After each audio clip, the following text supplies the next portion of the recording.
I think the Tennessee Titans get off to a slow start this season, but they finish strong. I'll tell you how many wins the Titans get on today's edition of Locked On Titans.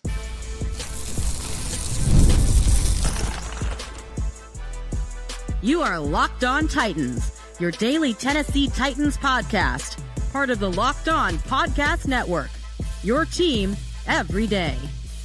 Welcome to the Locked On Titans podcast. I am your host, Tyler Rowland. Titans fans, today's edition of the Locked On Titans podcast is brought to you by Game Time. Download the Game Time app, create an account, use the code LOCKEDONNFL for $20 off your first purchase. On today's show, I am going to do my official record prediction for the Tennessee Titans. I'm going to go game by game through the schedule, tell you how many wins I think they get, different parts of the season, how they go, and I'm going to tell you why I think the Titans do start slow, but ultimately finish strong going into next season. Before we dive into it, I do want to thank you for making Locked On Titans your first listen each and every day. Remember, Monday through Friday, Tennessee Titans content all year round, always for free. Make sure that you get subscribed, stay subscribed. It's your team every day. Speaking of every day, shout out to my everydayers out there tuning in Monday through Friday. Couldn't do it without you guys. If you aren't an everydayer, now is the perfect time. It is game week, folks. The season is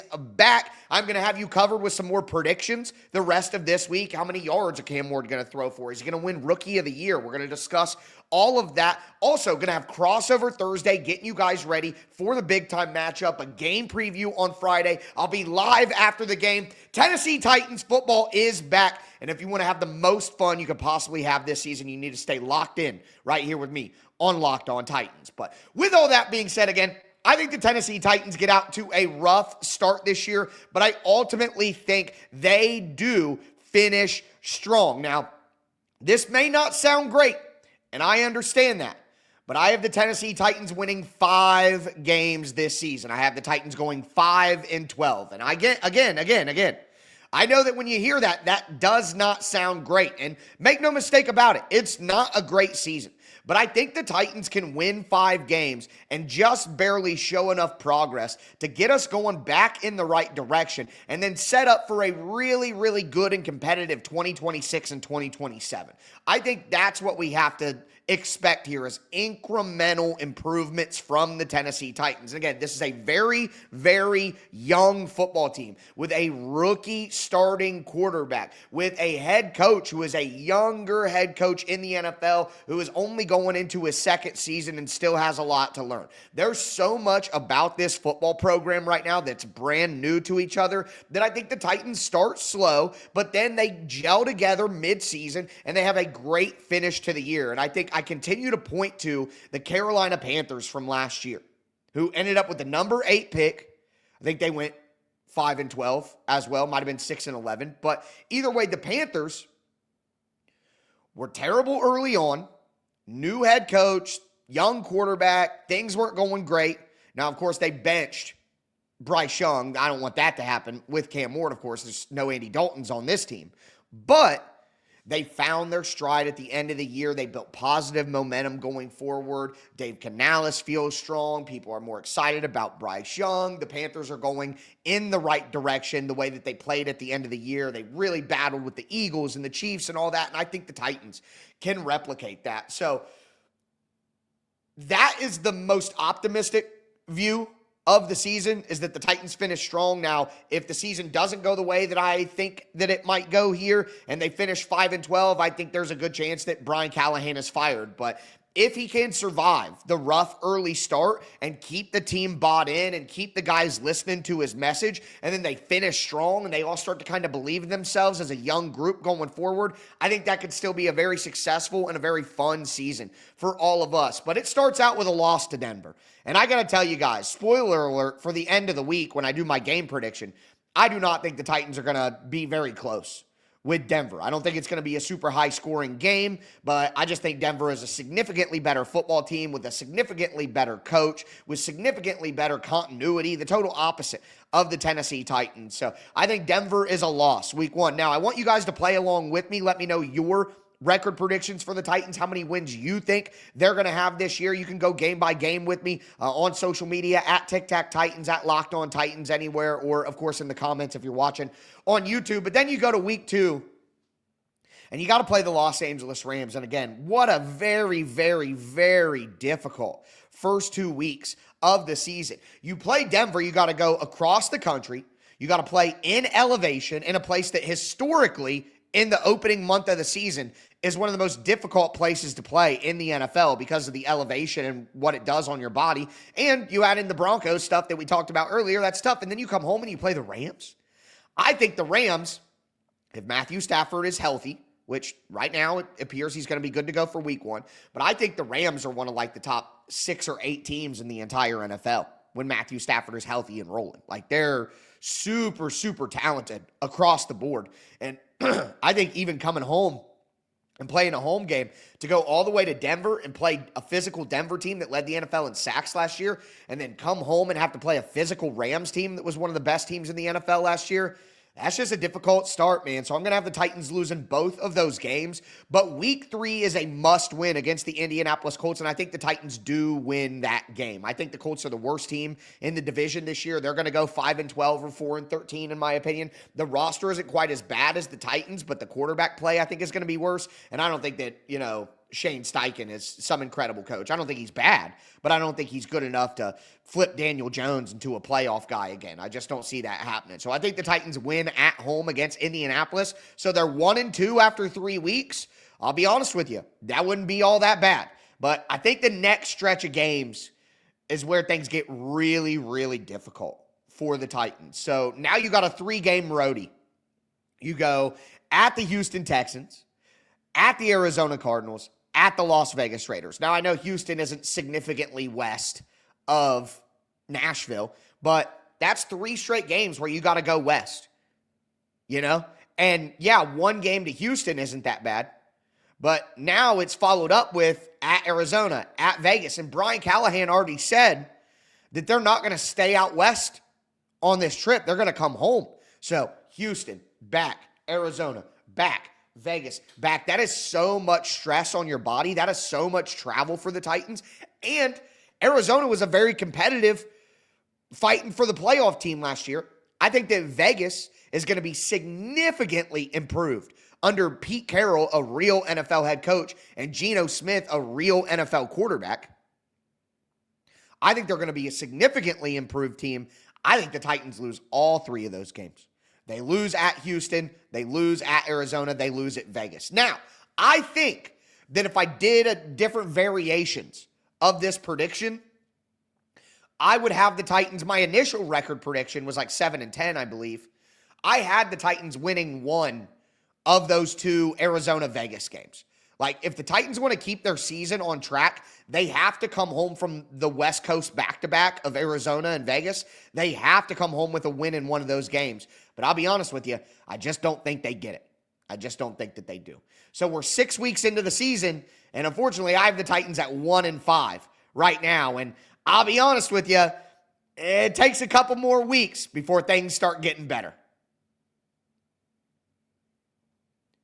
Do want to let you know that today's episode is brought to you by Game Time. The NFL season is back, and honestly, there's nothing better than being in the stadium, surrounded by the fans, cheering on your team. But let's be honest, getting tickets can be a hassle between the queues and the login screens and the prices jumping at checkout. It's frustrating. But that's why I use Game Time, the app that gives the advantage back to the fans. Game Time is fast, easy, and backed by the Game Time guarantee. You'll always get 100% authentic tickets delivered on time at the best price. Plus, all fees are included, so the price that you see is the price that you pay. I love Game Time. I bought NBA, WNBA, MLB, NFL, major college football. I bought comedy and concert tickets on Game Time. Honestly, it's faster, it's cheaper, and it's way less stressful than other ways that I bought tickets. So go to Game Time, download the Game Time app, create an account, use the code LOCKEDONNFL for $20 off your first purchase. Terms apply. Again, promo code LOCKEDONNFL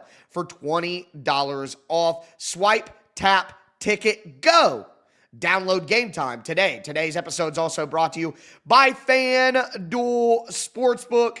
Look, I told you, the NFL season is almost here, and FanDuel is making sure that you're ready for kickoff with a can't-miss offer. Right now, new customers can bet just $5.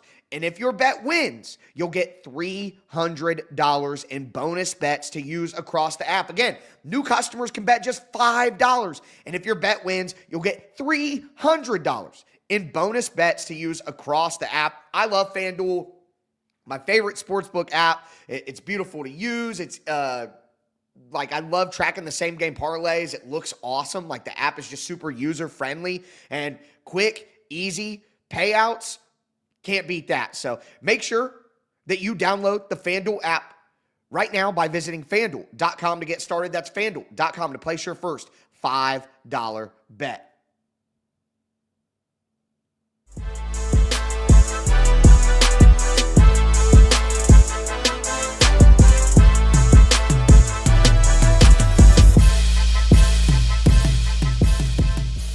Titans fans, let's continue today's edition of the Locked On Titans podcast, doing my official record prediction for the Tennessee Titans. Again, I have the Titans going 5-12 this year, a very, very slow start to the season. As we discussed, through the first 6 weeks, I have the Titans at 1-5. Very tough West Coast road trip, 3 straight games, 2 really, really difficult games early on. But then they get into the middle part of the season, and things don't go well here, in my opinion, and this is really what I would call the Brian Callahan zone. This is the Brian Callahan zone, where if Brian Callahan's going to get fired, it's going to come in this stretch of games, the next 6 weeks of games, especially because if the Titans are 1-5 and they head to a home game, they come back from 3 straight games on the road out west, and they come home and they play Mike Vrabel's New England Patriots. Now, this was a tough game for me. Again, this is a moment where if the Titans, as a football team, if the Titans care about their head coach, Brian Callahan, there's no way they can lose this game. If the Titans go to 1-6 with a home loss to Mike Vrabel's Patriots, that might be tough for Brian Callahan to get out of, folks. That would be difficult. It absolutely would. Now, I have the Titans losing that game. I think the Patriots and the Titans are close, but at this time, and I know the reaction to this, but at this time, there's no way in the world that I can say that Brian Callahan is a better football coach than Mike Vrabel. Can't say that. Now, that doesn't mean that Mike Vrabel should have kept his job in Tennessee, but what it could mean is the Titans just hired the wrong guy, and they hired the wrong guy in Ran Carthon, and Ran Carthon hired the wrong guy in Brian Callahan.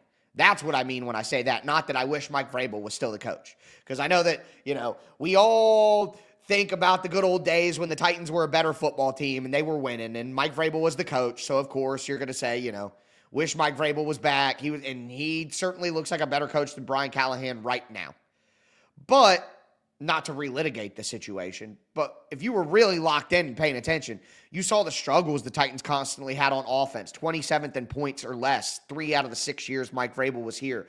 You saw the hiring issues with offensive coordinator and other places on the staff, like a Craig Aukerman. Mike Vrabel had his warts. So I think that he deserved to be fired, but it's very possible that the Titans made a mistake with hiring Brian Callahan. And I think if Mike Vrabel comes in and it's ugly, if the Patriots win 35-13 and the Titans drop to 1-6, Brian Callahan's fired. The problem is, and we'll talk about this more in a second, what happens after Brian Callahan is fired, which is why we'll get to it. But then the Titans go to Indianapolis after they play New England. And again, I think this is a must-win if the Titans are going to really beat my projection. If the Titans want to win 7 or 8 games this year, they need to win that game against it. The path to 7 or 8 wins includes more wins early on. It includes winning one of the Vegas and Arizona games, and it includes winning one of the New England and at Indianapolis games in week 7 and 8. That's what they have to do. But I'll be honest with you. Again, I think they lose to New England. I just don't think it's an absolute blowout. If it is a blowout, again, it's going to be crazy. Crazy time. I think they go to Indianapolis and they split. Look, I don't think the Colts are very good. I don't think their quarterback situation is very good. I think the roster is okay, but I don't think the Colts are going to have a very good season. But at the end of the day, I don't think that they're significantly worse than the Titans. So I think it only makes sense that the Titans would split with Indianapolis, both team taking one. That seems fair to me. Then the Titans come home and they play the Los Angeles Chargers. And I think the Chargers are going to be an awesome team this year. They're way better coached, super physical up front. I know they have some injuries with Rashawn Slater, and their wide receiver group isn't the best ever, but their run game and they're so well coached, solid on defense. That's really where I'm looking at the Chargers, though, is their defense. I think that could maybe not be as good, but they're going to be so good on offense and such a well-coached, physical, prepared football team that there's no way Brian Callahan has beaten Jim Harbaugh in a coached football game when Jim Harbaugh has the much better roster. There's no way, man. I just can't buy that. So the Titans go to the bye week here. They get their bye week, and at this time, they're 1-8. And if they get to the bye week at 1-8, it's going to be tough for Brian Callahan to keep his job. But here's the problem. If you fire Brian Callahan, Bill Callahan probably goes with him. And how many of these older coaches who came here to get a job, you're not wrong about that. They wanted a job. You know, it's not like Denard Wilson and Brian Callahan are drinking bros or anything like that. You know what I mean? But like I think, like a Frank Bush, for example, or a Tyke Tolbert, older veteran coaches who Brian Callahan respected and brought in, I think those guys could be like, well, I'm out too. I'm not going to stay. And how in the world would Bill Callahan stay on coaching this football team after his son was fired? And what are they going to do, promote Bones Fossil to interim head coach for the rest of the season? I think the reality is Brian Callahan's not going to get fired during the season. I have him going 1-8 into the bye, and he's not fired. I don't think the Titans want to fire Brian Callahan during the season. They know that the team isn't great, and it's just going to create controversy, and it's going to stunt growth of Cam Ward in the middle of the season. I think that Brian Callahan gets the entire season. I don't think he's going to get fired during the season. That's where I fall. No matter really what happens, unless it's really, really bad, and there's, you never know, controversy and scandal and anything off field. So I'm not going to say it's impossible. You never know what's going to happen in the world. But I really do think the Titans would have to be 0-13 or something for him to get fired during the season. I don't think the organization wants to make rash moves like that. I just don't. So at the bye week, 1-8, Titans come out of the bye chomping at the bit and beat the Houston Texans at home. The Titans play the Texans at home in the game after the bye. And I think the Titans do get a win. And I think that this begins, again, they're 1-8. They come out of the bye. They get a win. They're 2-8. I think this win against Houston at home proves to the Titans hey, we were locked in. We had a better plan. We had a bye week. We're good enough to do this. Got my collar all messed up. But we're good enough to do this. All right, we got to turn it on the back end of the season. So I think that win at home against Houston will mean a ton for the vibes of the team. But then they have to play Seattle the next week. And look, again, Seattle is an inflection point, in my opinion. If the Titans can win that game, they give themselves a chance at a ceiling season instead of a floor season. But I don't think they beat Seattle. It's another situation where I think it's a super well-coached football team with a super great, talented defense. That defense is going to be awesome this year. Their offense, I think, will just be okay, but I think the Titans' offense will just be okay. So if the Titans have to go up against a really tough defense from Seattle, and then Seattle's offense has to go up against maybe a good defense from the Titans, and Seattle has the coaching advantage, it's just going to be a difficult game. I think the Titans can win that one. I'm not as confident in that, but I'll go with a loss to Seattle because I think Seattle is a pretty good team. So right now, the Titans would be 2-9 with 6 games left. But I think the Titans go on a big-time run here to, again, I mentioned the Carolina Panthers. They go on a big-time run here to finish the season strong. Today's episode is presented by Yahoo Fantasy. The NFL season is right around the corner, and you can already feel the buzz. Fantasy football season is back. Everyone's researching, drafting, building their championship squads. If you haven't joined a league yet, now is the time, and it's all happening on Yahoo Fantasy. This year, I'm going to be doing the Locked On Titans Fantasy Football League on Yahoo Fantasy. So if you want to be involved in that, you should get on Yahoo. Even if you're not, you should be on there, whether you're a first-timer or a veteran creating your millionth league. Yahoo Fantasy is loaded with fun ways to compete and brand new features that make games even better. With season kickoff on September 4th, now is the time to start playing Yahoo Fantasy Football, which offers so many ways to compete. You have the classics, you go head-to-head with friends, the new draft with friends mode. They have a new guillotine league where the lowest scoring team gets eliminated every single week. No crew, no problem. You can join a public league as well. It's the easiest way to play. The NFL season kicks off September 4th. So don't wait. Start your league now. Draft now at yahoofantasy.com/lockedonnfl. That's yahoofantasy.com/lockedonnfl. Today's episode is also brought to you by Monarch Money. All right, folks. Most people can't even name all their financial accounts or even what they're worth, whether it's 401ks, properties, investments. When you don't have the full picture, you can end up leaving money on the table. That's where there is Monarch Money. It's an all-in-one personal finance tool that brings your entire financial life together in one That's clean and easy to use interface on your laptop or your phone. Monarch does the heavy lifting for you. You can link all your accounts in minutes, see clear data visuals, get smart categorization of your spending, and finally feel in control of your money without ever touching a spreadsheet. For me, I didn't realize how much money I was spending on online shopping, and now that I'm getting into investing, being able to have all of that stuff in one place, it really does give you a clear financial picture. Don't let financial opportunities slip through the cracks. Make sure that you use code LOCKEDONNFL at monarchmoney.com in your browser for half off your first year. That's 50% off your first year at monarchmoney.com with code LOCKEDONNFL.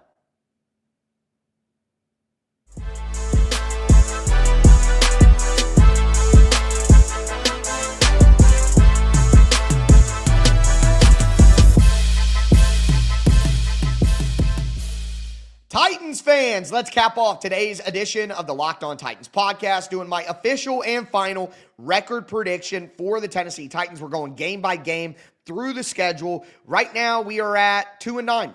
We are at 2-9 for the Tennessee Titans with 6 games remaining on the schedule, and I think the Titans finish very, very strong. Before we dive into that, though, I do want to thank you again for making Locked On Titans your first listen each and every day. Remember, I got a special thing coming out on tomorrow's show, Locked On Titans Fantasy League. Got a new program for you guys to get some additional insights and content from me. Can't wait to roll that out on tomorrow's show. Make sure that you don't miss it. But we're 2-9. We just lost to Seattle, but now we got a home game against Jacksonville, and I think the Tennessee Titans win that game. I think the Titans start to feel themselves a little bit coming out of the bye. They beat Houston. They lose close to Seattle. They're starting to play better football. They take it to Jacksonville at home. That's 2 wins out of the last 3 weeks, and 2 of them being division wins. You know what I mean? The Tennessee Titans are now 3-9.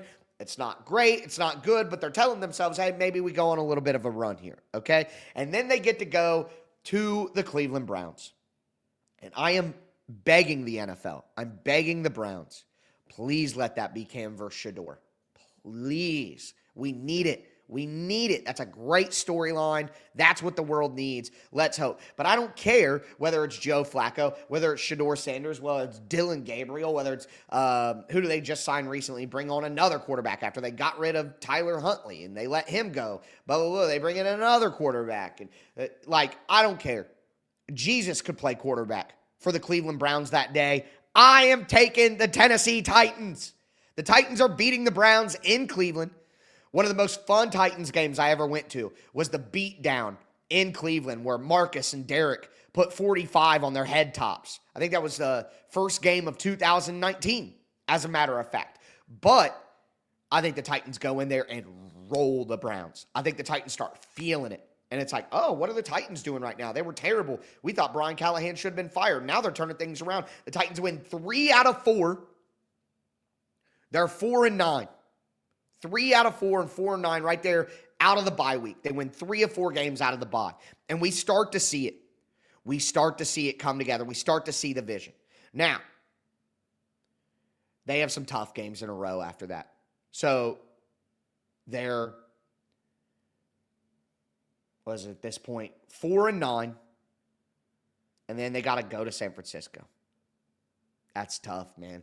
That's tough. I know San Francisco didn't have a great season last year, but they still have a ton of talent. And if they're healthy, they definitely have a coaching advantage. You're going across the country once again. I think the Titans, and this is part of my thing. I know that I'm about to say that I think they lose. But I think they play San Francisco tight as crap. I think that's a tight game. Remember, I compared this to the Panthers, who played the Eagles and played the Chiefs really well at the end of the year, even if they didn't win. And it was still a sign that they can compete now. And I think the Titans go to San Francisco and play close. I think they lose, 24-20, something like that. Close game. Titans are in it all along, just not enough at the end. And then they come home and they play Kansas City, and I think the exact same thing. I think the Chiefs win. I think the Titans lose to the Chiefs. Sure. But I think the Titans play the Chiefs super close, and the Titans have a chance to win at the end of the game. They're just not quite there. Just a young team that's not quite there yet. So 2 losses back-to-back. That would take the Titans to 4-11. All right? Well, then they have a home game against the Saints. And again, copy and paste what I said about the Browns. The Saints are even worse than the Browns, in my opinion. The Titans are beating the Saints at home. So that takes the Titans to 5-11. And then they play at Jacksonville at the end of the year, and I think they lose that game. They split with Jacksonville. So they split with all of their division mates, which is great momentum going into 2026. Like, we can compete in this division. We beat all these teams. We've beaten all of them. So we're going to do this. We're going to be fine. And then finishing with some wins to finish 5-12. You go 4-8 in the last 8 weeks of the season. That's 500 football. If the Titans could go 4-8, well, not 500 football, but they go 4-4 over their last 8 weeks. 4-4 over their last 8 weeks. That's 500 football. If the Titans could play 500 football with a close loss to San Francisco and a close loss to Kansas City, if they flip one more of these games, if they win the New England game and step up for their head coach, if they win one of the Houston or Arizona games, just one of them, if they win that Seattle game, there's a path to them doing better. But ultimately, going through the schedule, looking at the team, I think that this can be a successful season for the Titans. Build real momentum towards 2026 for the Titans to be an actual playoff contender. And it sounds bad because it starts out so bad, but I think this would be a great outcome. Cam Ward going Rookie of the Year off a good end of the season like that. Brian Callahan would keep his job and maybe show some promise. So I know that 5-12 sounds awful, and you're all like, this guy is a hater. He hates the Titans. But I'll be honest with you. That's what I see. And I still think that 5-12 can be a positive season that, it's not the best in the world, but I think we could have good moments and have a fun season, even at 5-12. But again, let me know your predictions down below. Let me know how many games you think the Titans win, which games you think they win. But that's going to do it for me today, folks. As always, I am your host, Tyler Rowland, and this was Locked On Titans.